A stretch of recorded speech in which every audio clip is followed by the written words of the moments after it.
later. I am glad to see all of us coming together to help a great cause. Thanks so much to the volunteers that help organize this great event and to all the talented runners for all of your dedication. I have seen some truly great gaming this week. Keep up the awesome job, everyone. $55 from Anonymous. Love the game and I'm loving the run. Good luck, Fino. $5 from Nehalem. Loving to see one of my favorite Zelda games being on the speedrun circuit. Awesome job, Fino. Thanks for the great show. Now we have a quick ad break for you before we come on back, so stay tuned.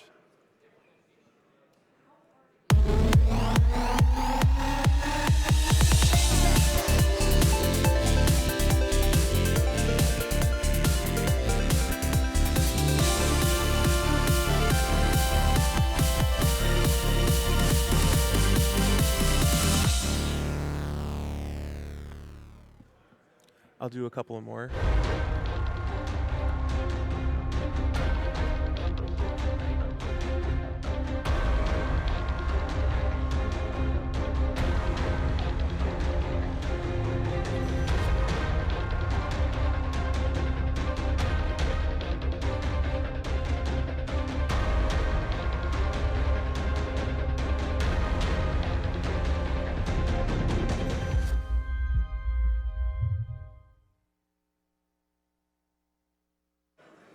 And we are back here at SGDQ. A few more donations. We have $20 from the Kabura. Hi, thanks to GDQ and speedrunners for those amazing runs. Another great SGDQ this year. Merci el French stream et à tous les commentateurs. I did my best. $20 from Anonymous. Amazing to think what took me 40 hours to beat the first time is taking Fino 1/10 that time. Good luck on the rest, and thank you for an entertaining night. $25 from Argotlim 168, nice Aragon reference. Gotta give a bit of love to Fino for obliterating my favorite Legend of Zelda game. This donation goes to Shattered Man Glitch because I am earthbound. $50 from Jono the Tree. Here's $10 for every GDQ that I've watched now that I can really afford it. Loving everything you guys do. Keep up the good work. And that's going to be it for me, your host, Nightwing. I'm going to be passing it off really quickly here to the musical Daredevil for some more sultry tones as we lead you into the Elder Scrolls IV Oblivion run, the Divinity Original Sin, and Might and Magic 6, The Mandate of Heaven.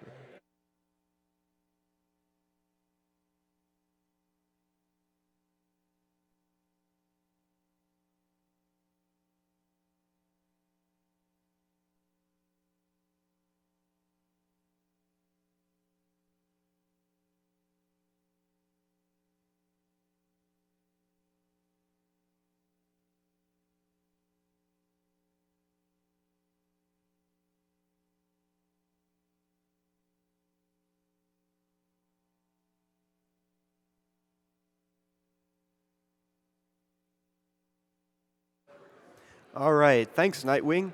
Well, I certainly can't promise any sultry tones, but I can certainly promise a very hype continuation to this RPG fantasy series we've got going on here.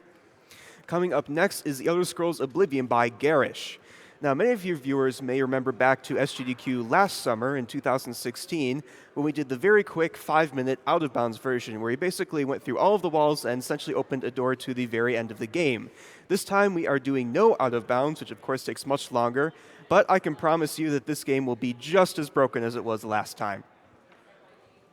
And after that, we are going to be having an interview with Jay Hobbs and Ghost King, who is going to be running Wise Origin.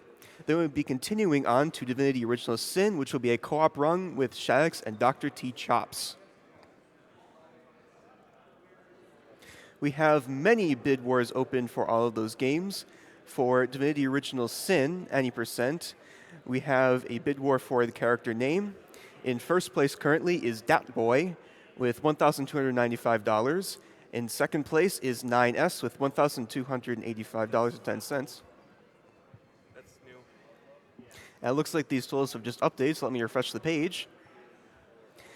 So Dat Boy is still indeed in the lead with $1,742.02. 2B is in second place with $1,537.01.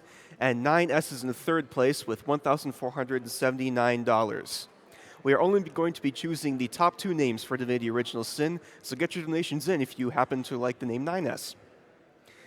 Then for Might and Magic 6, the Mandate of Heaven Good Ending versus Mandate of Heaven Good Ending. It looks like we may have changed something here. Never mind. Okay. As these bids were a bit out of order. So for Might and Magic 6, the Mandate of Heaven, we have Save the World in first place with $1,235 and Destroy the World for $475. And then we have, of course, choosing character names for that game as well. In first place, we have the award-winning Fjord designer, Slarty Bartfast, which I think that's how it's pronounced. I only read it. We have Goku in second place, Swingle in third place, and Chevreau in fourth place.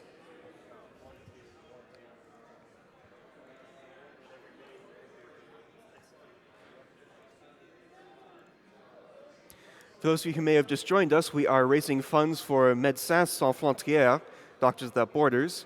Doctors Without Borders, or MSF, is an international independent medical humanitarian organization that delivers emergency aid to people affected by armed conflicts, epidemics, malnutrition, natural disasters, and exclusion from healthcare in 69 countries in 2015. On any one day, thousands of individuals representing dozens of nationalities can be found providing assistance to people caught in crises around the world. They are doctors, nurses, logistics experts, administrators, epidemiologists, laboratory technicians, mental health professionals, and others who work together in accordance with MSF's guiding principles of humanitarian action and medical ethics. The organization received the Nobel Peace Prize in 1999.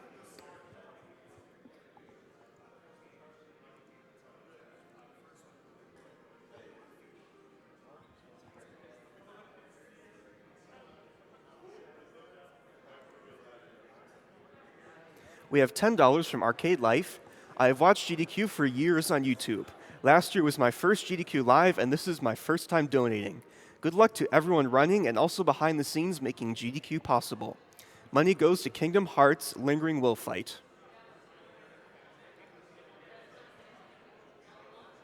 We have a $50.19 anonymous donation. After seeing yesterday's Dishonored 2 run, I got really inspired to try speedrunning myself. I just finished my first speedrun ever, Dishonored 2, and it took me 50 minutes and 19 seconds. My first run through of the game took over 18 hours. So here, have $1 for every second. I'm happy to learn there are different ways to enjoy these games. Good luck to all the runners, and of course, save the animals.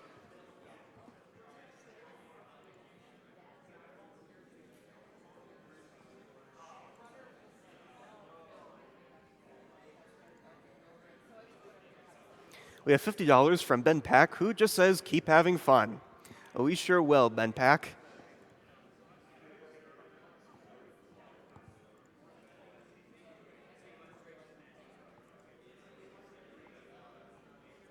We have $30 from Mac143. The long Zelda runs are my favorite part of every GDQ, and seeing one of the ones I haven't played is a great way to spend the night. Thank you all for everything that you do to help other people.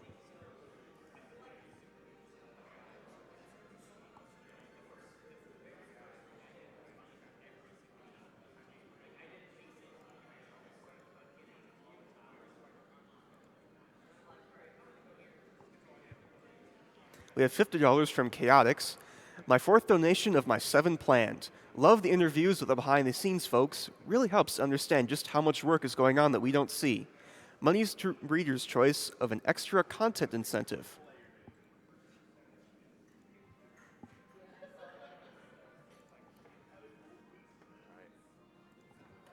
Let's go ahead and throw a Twitch ad while we're still taking care of the audio. So just cue it up and we'll get that taken care of. Because we're getting close to the end, but it's been a while. So go ahead and do that. All right, so we are going to be playing a very quick Twitch ad while we continue setting up the audio. So stay tuned. We'll be right back.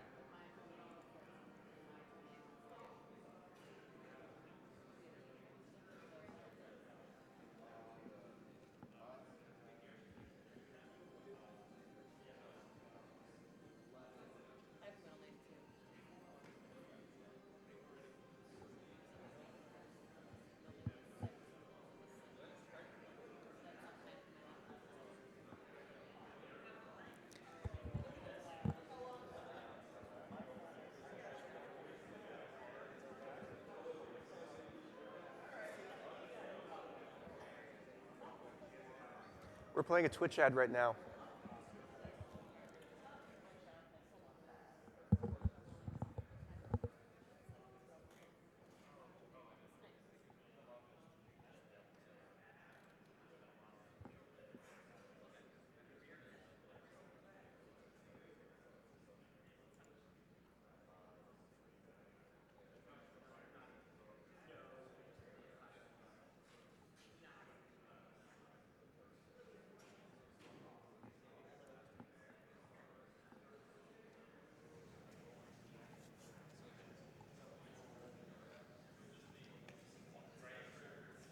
And welcome back to Summer Games Done Quick 2017. We are ready to go with Elder Scrolls Oblivion by Garish, so take it away.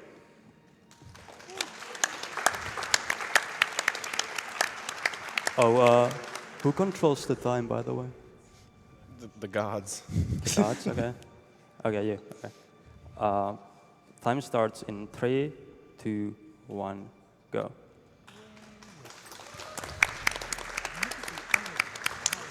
Okay, so this is the Elder Scrolls 4 Oblivion. It was last ran 2 SGDQs ago, and the route has improved greatly, mostly through a glitch known as load warping, which we can get to later, but that is notably the biggest thing, along with like thousands of new optimizations. And so the first thing he did was equip Flare and Heal Minor Wounds.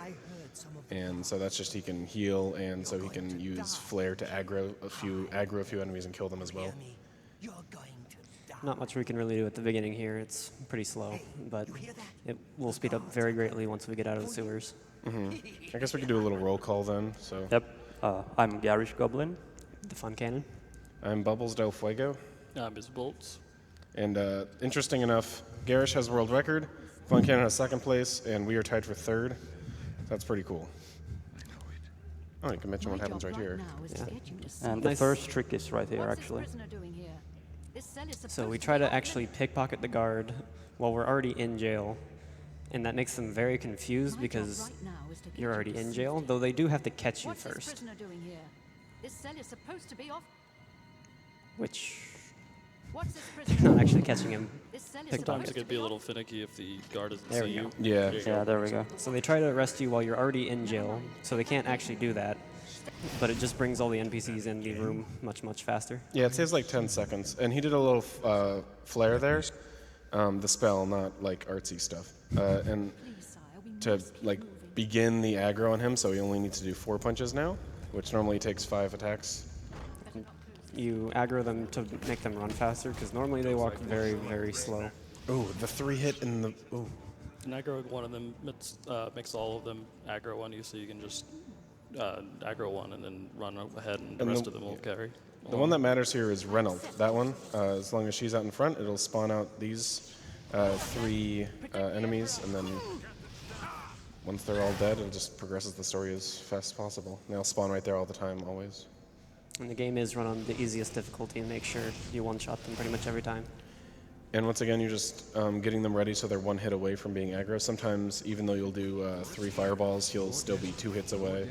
But you just got to be safe. Just constantly cutting off what he says.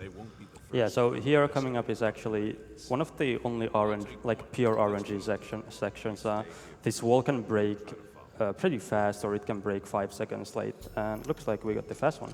Yeah, I'm not even sure if that's like RNG or if it like depends on the rat's movements or what the Emperor does. Yeah. Or... The rat itself just has 2 different animations that can do. One takes down the wall, Yeah. one just waste time. And yeah, this is just the sewers. You're just going through and you're trying to escape. It takes about like 5-6 minutes or so, and like, or more like 6 or 7, and. Pretty much pure movement optimization at this point. And I guess we can mention why we chose the high elf female. That's the tallest character in the game, and for some reason, there's like a programming ratio that just means that if you're taller, you move faster. Bethesda. Yeah, so.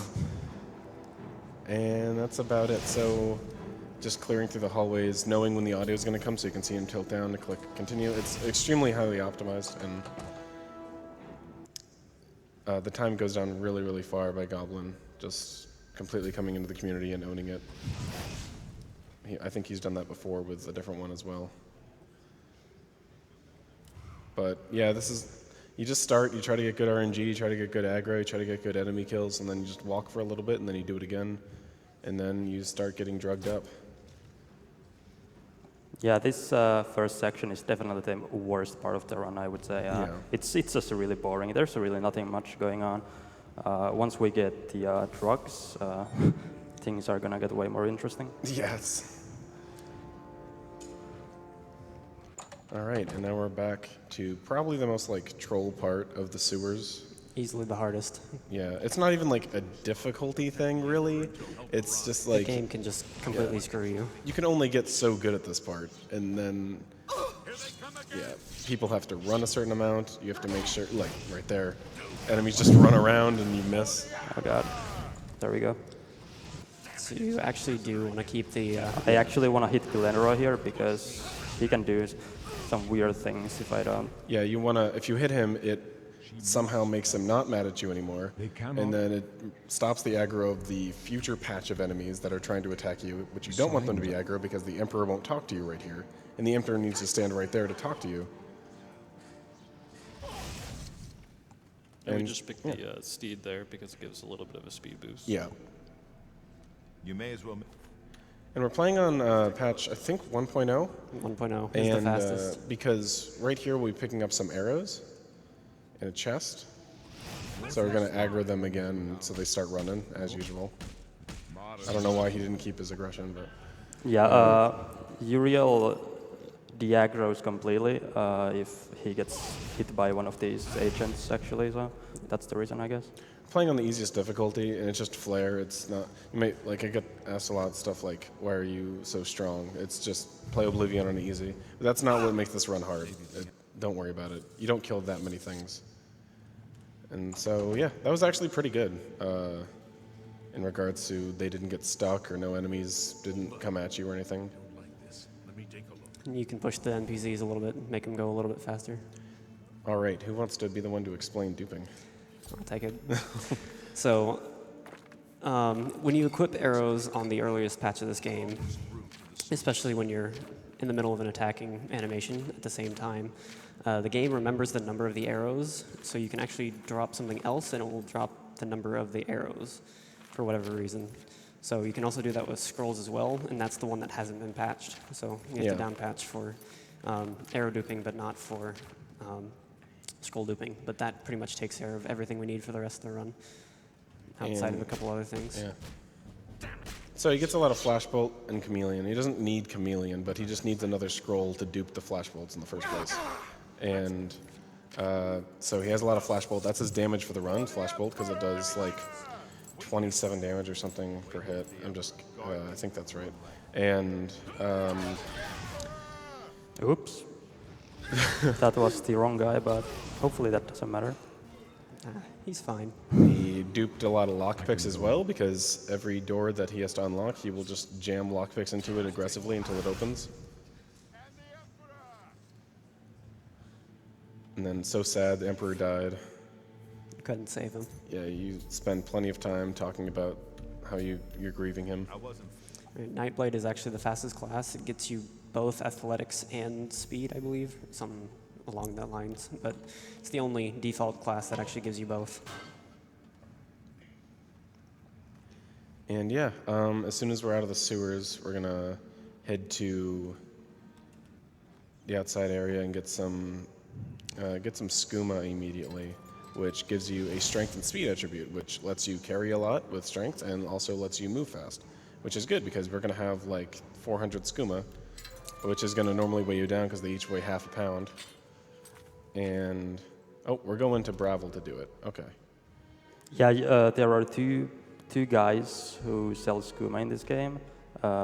There's Shady Sam, I think his name is. Yep. He's outside Imperial City, and then there's the guy in Bravil. It's actually, I think it's faster to do the Imperial City guy in RTA, but you don't want to mess with the muscle memory, and also yeah. there's a lot of parts in this game where you need the clock to be at the right place. And it would be just not good to just change your muscle memory completely for a marathon run, just for the sake of like 2 or 3 seconds. So that's also the reason we duped 5 or 10 potions so that we Oh, can yeah. sell them for Scuba. So yeah, you need to be able to afford 1 skooma, so you sell 10 potions. Oh, your character is beautiful. Oops. Yeah, that's a bad thing. I actually drank the skooma. You're getting eager. Kind of a problem. Yep. Run's not over So yet. Can't yeah, get I wasted. only have 1 skooma, but really soon we're gonna have multiple skooma. So you can duplicate 1 of something with the smaller stack of scrolls to make just a bunch on the ground. And then once you have a larger stack of skooma, like about 20 or so, you dupe it with the larger stack of scrolls to make just a few, but these each have a lot in them. And then you do it again, and now you've got like 400.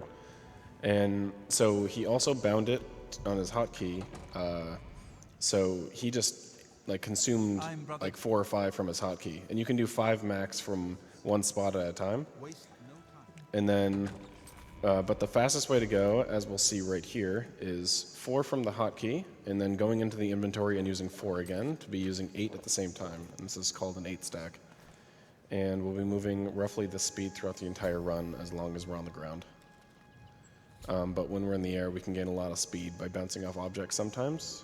So those are called Scuba Jumps, and you'll see 1 in this upcoming Oblivion gate. And also, he's already just doing the first Oblivion gate. Yeah, this segment is probably the hardest, one of the hardest ones to get perfectly right, since there are, I think, 2 Scuba Jumps and lots of movement stuff, and then at the end there's pretty random fight that can go either really well or pretty poorly. Yeah, already at the beginning there, he skipped pretty much the entire outside area by jumping around the gate because Yep. you've got enough speed, and the air strafing is really, really strong in this game. And to get to the final sigil in this level, you need to, or like the orb that if you destroy it, the gate's dead, and you're not. You have to run down that way and get a key from a guy, or you can just like jump off this ledge and nudge some collision with your body at high speeds. It's a little tricky. It's just kind of like just being used to the controls in the game to get it, and you'll fly really high up. And yeah, that's just, yeah. It's really satisfying.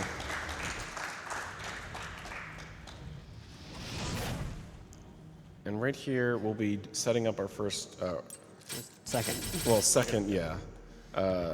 So this is the only Oblivion gate you need to finish, is what I'm trying to figure out to say. So later on, we'll be load warping to that door to just say that we finished Oblivion gates later on instead of actually going all the way through them, because every Oblivion gate in the game shares the same final cell. So we let Mattias know that we've finished the gate and we are ready to go save Martin, who is hiding in the church inside of Kvatch. The enemies in this town are a lot of times very, very, very trolly. They run away from you, they dodge you, make your life terrible, but that actually went really well. Yeah, that was almost that's perfect. It's one of the best I've ever seen. Like, they all ran towards you. They didn't like zigzag. All right, there's Martin. He's out of there, and we have to go to Masgark, and we don't have to do it now, but it's on this. It's on the way. We're already scrolled at this point on the map, and so we might as well just go here. It's actually an intended sequence break. You're supposed to get this item for the main story at some point, but the developers left dialogue in the game so that you could get it early, and it completely intended. So later on in the game, you'll like talk to Martin and Joffrey, and then you can just talk to them again, and then they're like, "Oh, you did it! Congratulations!" So this is just a lot of really quick movement through the place. So I suppose there's room for a donation. We have $50 from the Dark Adonis. What Skyrim mod is this?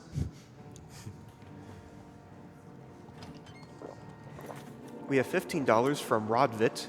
Good luck to Garish for the TES for Oblivion run. I've got fond memories of speedrunning Oblivion on 360 using the paintbrush glitch. It's what introduced me to the speedrunning community. Oh yeah, that glitch, that's old news. The 90% run for this game is just going through walls and then getting to the end of the game through a trigger.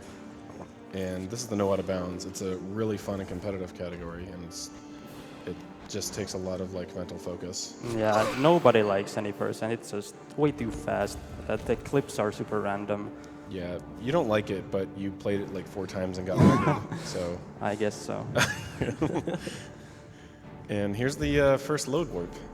So he's going to load a previous save real quick, and then he's going to try to open the next door and hit the escape menu at the same time, which will confuse the game, and try to load the area in the save, but the character that you have in your other quick save. So right after he duped Skooma, he made a save file really quick outside of the door to the Wayne and Priory, and then he just quick saved after getting the stone and brought it right through. So his character from inside the dungeon is just back here, so he doesn't have to do any of the backtracking. These guys can be super dodgy sometimes. You're back. In general, the AI in this game is like, they strafe super fast, and since the flash bolts travel pretty slow, it can be super difficult to hit enemies sometimes. So we're actually going to skip the inauguration process for Martin here, just by leaving after opening the door. It continues running in the background, but we can go off and do other things that we need to do.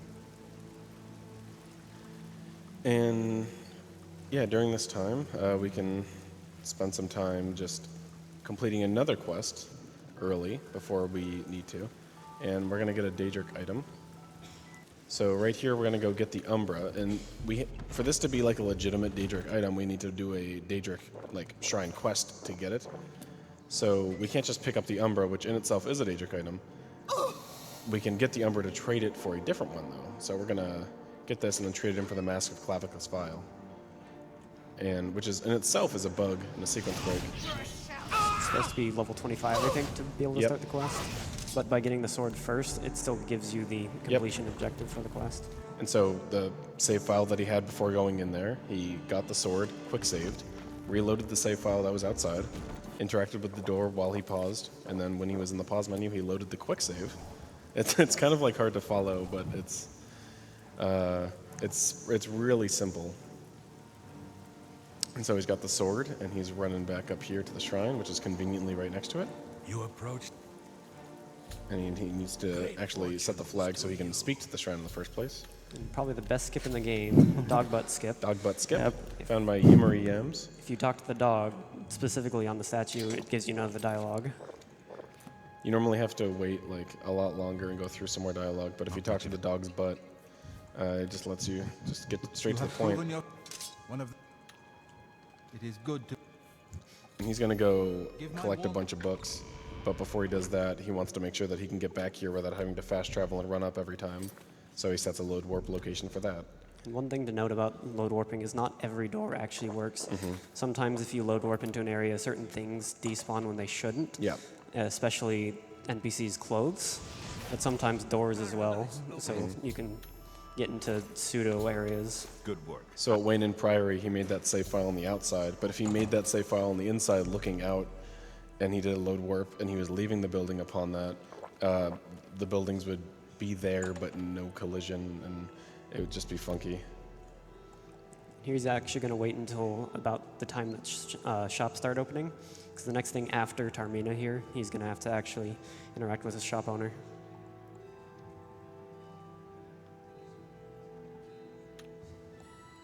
All right, right before 8 a.m. is really nice. Ah, you must. And of course, again, he's going to set up another load warp spot for when he gets out of the meeting with the Path of Dawn dude. And right here, this guy is so nice to you and happy to see you as a customer, and then he immediately gets upset at you. Good day. And so you wait a bit, and then someone heard that you were having a little conversation with this guy, and now he's got the books. So you take it from him by just getting really mad at him, all drugged up and strong.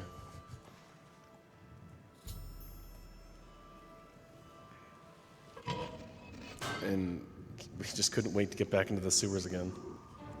We're actually going to go this way on purpose when you're supposed to actually go to Boris right now.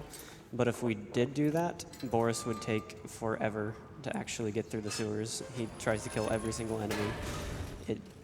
It's just not worth it. So we're going to actually come all the way to where we're supposed to go, drop all the aggro by quick saving, quick loading, and then waiting for him. Nice. That's the hardest scuba jump in the game. That's Saves like 2 seconds max. saves 2 seconds. I really wanted to get that. Like I practiced that so hard today just to get I'm it. so happy. So he's done this glitch earlier in the run, but if you just quick save and reload when you go through into a different cell, even though if you didn't quick save and reload, you would still have enemy aggro on you and you can't wait or fast travel. But if you just go through another cell and there's no enemies around you, you can just quick save and reload and there's a good chance that no enemies will be on you. And then he was able to wait, and then Boris can travel all the way through without having to fight any slow enemies. And so that's your meeting with the guy.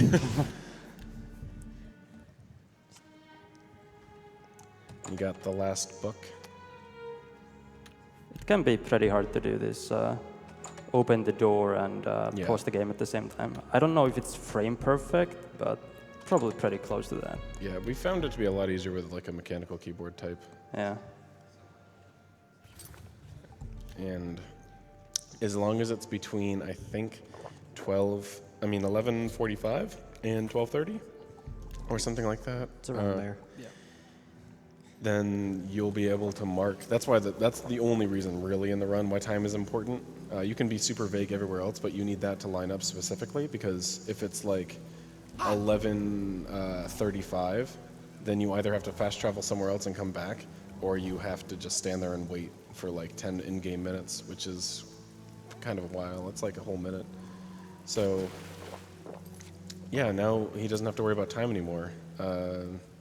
It's definitely one of those runs where the more you progress through the run, the easier it gets. But it's a real struggle in the first half. Did you guys know that you cannot escape the Master's Vigilance? Yeah, I heard that. Oh, he almost Tired told to us. say it. So you just kind of run past all the cult members here, and steal their book, and instantly leave. It's the last room. Can he say it? Let's put yourself in their shoes and see how confusing this would be. And so as soon as you get out of that room, you just load warp out, because you needed to get So you can either wait for Mancart Cameron to go through the portal to get that notification, which takes like 10 seconds, or you can just quickly leave and you get the notification saying that he left. And then once you have that, the flag for the quest finishes, and then you can just, by the time I'm done describing it, he's already starting his next one. As he load warp all the way back up to Cloud Ruler Temple, and he's on his way to kill the spies for Joffrey. And if you want to know who the spies are, then you got to play this game casually, because this is going by way too fast. But I really hope you play this game casually if you haven't. This is literally one of the best games of all time. He's waiting here specifically for about 7 a.m. That's where both spies end up going to their house together. Otherwise, they can be in other random parts of the city, and it's hard to track them down. I don't know why. We used to have just the route, just kill one in the house and one by like a shrine, but... Oops, didn't mean to do that. So you can see me making some save files randomly. They don't make sense right now, but they'll make sense later in the run. So he just auto-block picked about 50 times until he got it. Just get clocked. This is one of the shortest segments in the run, but there's like so much to do in that small amount of time.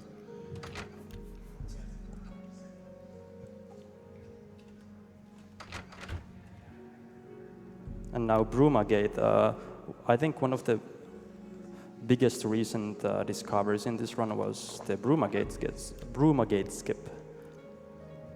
Oh yeah. There used to be a pretty big part of RNG in the run, and every runner hated it, because you're supposed to go to talk to Bird, and he's going to lead. He was supposed to lead you through the Oblivion Gate, but we're so fast that we let him and tried to get him up. Now we just get to skip it. Yeah, it was like a 2.5 minute escort mission, but this is the biggest time save found with load warping into the final cell. Thanks for coming. So this is Bird. He's kind of sucks. So we're just gonna go in here, and this is where it's gonna look really weird. So you're gonna see this area that he was just in, like those clouds and stuff. But then he's going to load warp to the first Oblivion Gate cell door that he was at before, and he's gonna pick the lock for it while he's here. Don't worry about it. Yeah. The game really freaks out here, and then he did it or something. I don't know. And It was an honor. Bird's like, it was great, thanks. This game's great. No bugs at all. So that saves a lot of time. And there's still one more Oblivion gate to do in the run, and if you expect Good it work. to go just as fast, you're right. You should speak. All right, so earlier, I think that's like the last time where you really need to worry about Joffrey running around the place. But before he went to go talk to Bird, Joffrey could have been anywhere, and he's just a real hassle to find at Cloud Ruler Temple, so that's why he was waiting a little bit every now and then just to make sure that he would spawn right next to him, and he got lucky enough that he did. Now we're off to Sankator. It can be a big spot of RNG as well, just from the ghost activity, because there are 4 ghosts that you have to kill through the area. Yep. I made sure to count. And there's you only need 1 piece of armor, and Joffrey's like, there's 1 piece of armor here, and so, yeah, and then Martin dons all the armor for the final Great Gate battle, and he can die really easily during it, so we kind of wish this armor was a little bit stronger, but as long as it's fast, we do it. So this is like one of the biggest and coolest movement tech areas of the run. It's just so like fluid, and you have to make sure that you don't get stuck in anything or be too slow or lose your way, because all the skooma recharge points that are just almost always going to be the same. And notice the bar in the top right keeps track of the skooma, so it lets you know when it's depleted.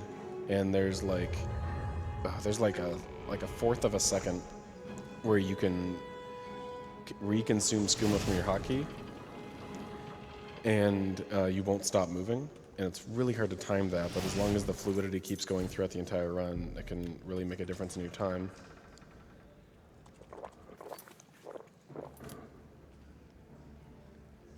And yeah, you made that one save file at the beginning just to load warp to the beginning of the dungeon. So we killed this guy, which you got pretty good luck on normally, but now you don't need to worry about it at all for that one. You can either hide in the back of that little cave or stand out here.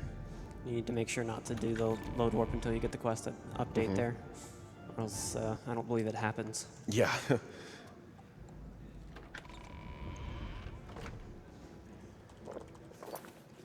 So this next ghost coming up is the heaviest RNG in this part of the run. If he doesn't walk out of his little cell, He's shy. just like that, There's all these people watching. wastes about 10, 15 seconds, something like that. Yeah. And of course, because it's a marathon, we didn't get the best RNG, but whatever. You got the sewer jump. That's all you got to care about. Yep. And that should be the last one. Yeah, if you load warp back here, like first try really fast, it saves like a second, but there's no real consistent point. And you quick save reload, and then wait, and then all the guys should be back this year. There it is.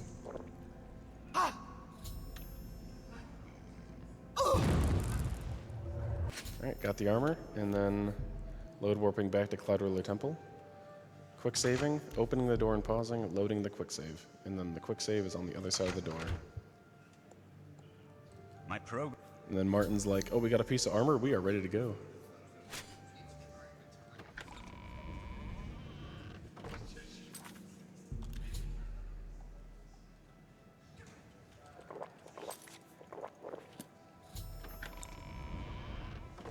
So here we're just gonna alert the leader of Burma that we're planning to pretty much draw all the fighting here and make the Great Gate spawn. And you have to come here to tell her, because as soon as she's in this church, she's interactable again for the subject matter. And she's either offering you to like, I'm not ready, or we need more of an army, or let the battle begin. And we're just like, let's just start fighting now. Because you're like a one-man army in this run. All the people that are there to help you down there just either hit you or miss, or or Martin does all the killing, and that's the one thing that can ruin the run here is just Martin dying. Unfortunately, there's not much we can do to really speed this up because it's just a certain amount of real time that has to pass before anything will really happen. Yeah, so you it's can like- actually walk away and like despawn all the enemies and make sure nothing really happens, but that also doesn't really help for the final load warp later. And after he comes out of the Great Gate, there's a few enemies that are here, and sometimes like eliminating a lot of the final wave of scamps that are there will reduce the odds of a scamp being outside of here as well. So there's it's annoying mostly just because Martin can die, and it's an auto scroller, but you still have to like focus a little bit. And it's a good time for donations. He's just gonna wait for enemies to spawn and then get into the Great Gate and then make sure Martin doesn't die. He's cool with it. We have $150 from Rebang Bang. Stop right there, criminal scum. You've stolen my sleep schedule. So much respect and thanks to everyone involved with SGDQ this year. You're all doing a fantastic job. Put this towards Runner's Choice.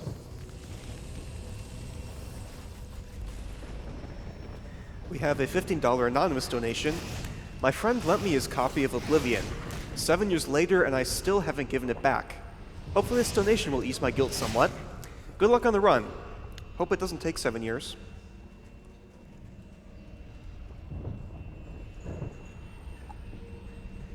We have $10 from Oblivion Walker. Best Elder Scrolls game ever. Let's give a few septims to Doctors Without Borders, me, and the Discord Oblivion speedrunning team. Good luck to Garish. When is crash percent?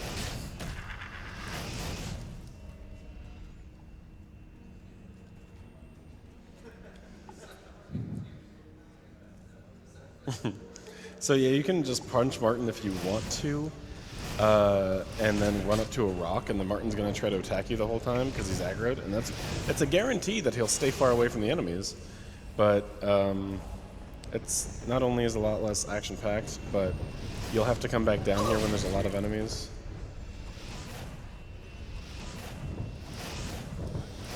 And he's got like another 30 seconds of killing enemies, so we can do one more donation. We have $5 from Kuro. So the plot of Oblivion is that a woman breaks out of jail, does a bunch of drugs, attempts to save the world while running incredibly fast, jumping impossibly high, and opening locks by shoving lockpicks into them. Got it.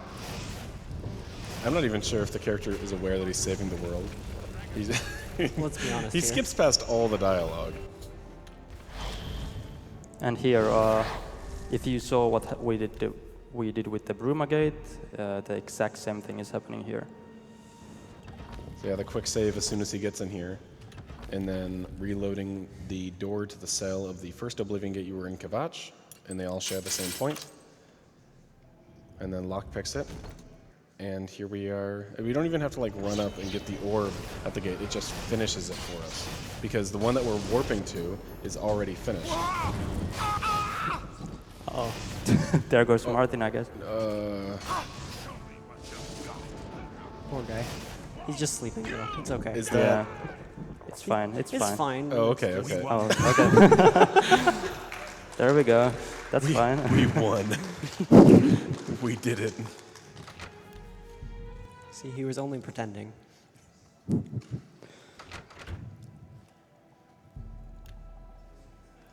And so he waits for Martin to like stop being dead and come back up here. And he's gonna somehow learn a spell that opens up a portal to paradise.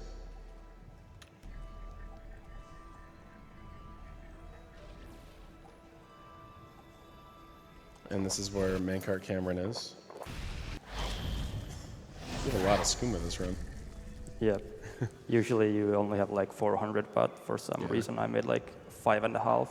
At this point, we'll have like 50, 60 left, and it equals out great. It means you don't need to have much skooma when you're in the Great Gate fight, so you can just walk around normally and not have to refuel or anything. So the first thing we need to do in this cave area is we need to take care of one of the Dremora because it's got a certain bracer that you can wear that will let you actually get through the door right here. Otherwise, it would be locked. It's best for him to be optimally outside because it's very easy to aim ahead of time. And also, when you refuel on Skooma in the inventory, you can just switch over to the armor and put it on. And yeah, it lets you open these lava doors. In the paradise that Oh. Oh, you saved too. Yeah, that's good.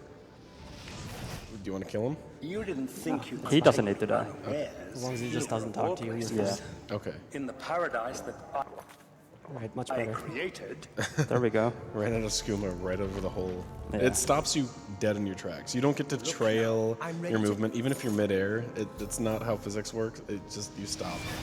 Also, we can't really complain because this isn't, like, Progress is drugs don't swift do and this to you sure. anyway, so I Perhaps don't you will really know reach why me we're after nitpicking on what parts make sense. You think I'm Wait, you monkey? can't fly? You Not can't. at all. You don't take this many drugs? In your coming, I hear the footsteps of fate. Alright, so he's got some guys that are trailing on him, maybe, sometimes. But just to be safe, You are the you can last defender try to escape that Paradise, can and it warps you back there, and that I removes am all the midwife aggro. of the mythic dawn. Also, doing Scuba Jumps like that on Gabriel. stairs is pretty much free, because you need to do it off like a right angle that's jutting out, kind of like a curb on a sidewalk. And stairs are basically just that. If you And truly so he kills are Mankar Cameron, and then just says peace out to these guys that are trying to avenge him.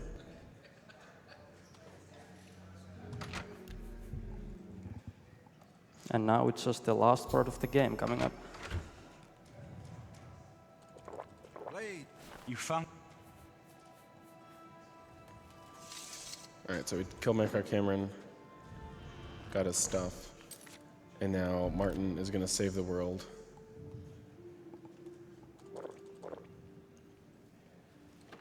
Conveniently right after he becomes emperor. Yes. Because old emperor died, if you Everything is ready. remember.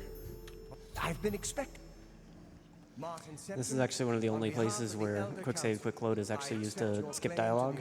Most places it doesn't save any time. It'll skip the dialogue, but animations will keep playing, or it just won't save time. But this place is an exception to that rule for this game.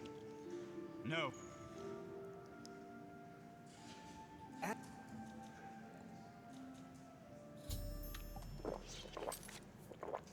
Alright, the last skooma stack of the game.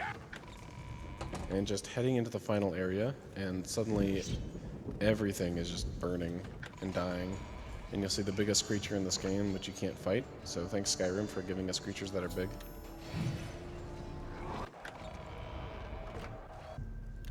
And we wait for Martin to walk through, taking his time. He could have died on the way here, but he didn't. Oh, hello. Perfect. That's beautiful. And time is coming up real soon here. Yeah, he'll call it.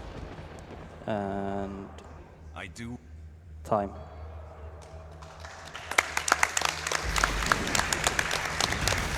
I think we got a 3703. 37? 3703. That's pretty good. That's pretty good. Not bad at all. Yeah. And so yeah, you can just see new emperor turned into a dragon with the power of the Elder Scroll and the necklace. And knowing that Martin was played by Sean Bean, you can probably guess what's gonna happen. It's gonna be okay, right?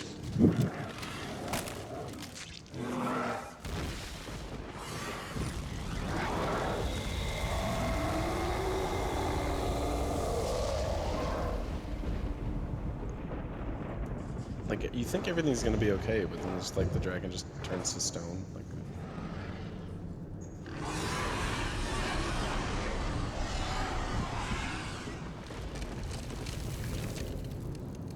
guess we should have got the rest of the armor. The amulet is shattered. Dagon is defeated. With the dragon's blood and the amulet of kings, we have sealed the gates of Oblivion forever. The last of the Septims passes now into history. I go gladly, for I know my sacrifice is not in vain. I take my place with my father and my father's fathers. The third age has ended, and a new age dawns. When the next Elder Scroll is So, written, if you want to learn you this game, shall be if you want to Scuba. learn anything about Elder The Scrolls shape of the speedruns, future. The fate of the speedrun.com/Oblivion, we have all the resources, These things the leaderboards, now everything over there. So. Yeah, belong open to you. Discord. Fairly active runners teach you everything. We've got mini tutorials in almost every part of the game. Ask any of us how to do anything. And we're really thankful that we got Oblivion to have another showing here. And hopefully we can come back again. So thanks for watching and everything. Yep.